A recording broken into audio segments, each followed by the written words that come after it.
Welcome to our channel. Today we how to recover your Simple account, beginner guide step by step clearly.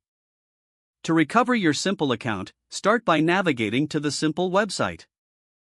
Look for the login section on the home page. Click on the Forgot Password link. You will be redirected to a password recovery page.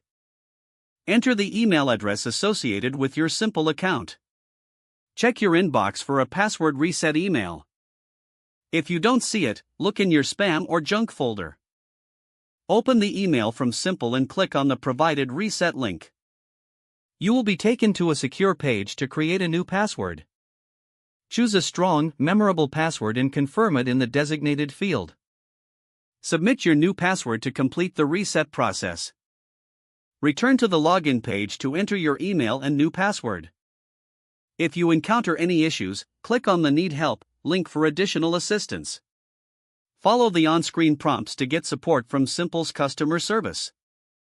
Once you regain access, review your account settings for security. Make sure your recovery information is up to date to avoid future issues. Now your Simple account should be fully recovered and accessible. If the page does not load, refresh the browser or try again in a private or incognito window. Make sure you are using the correct email address, then retype it carefully to avoid small typos.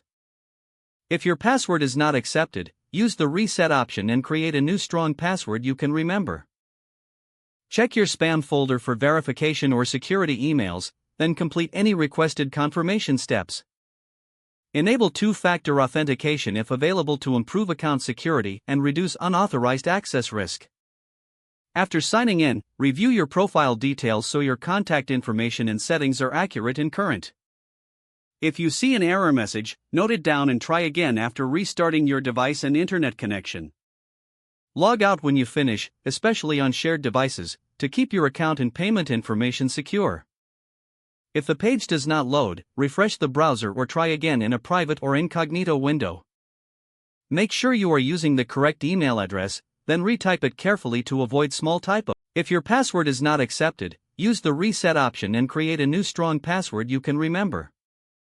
Don't forget to like this video and subscribe to our channel for more step-by-step tech guides.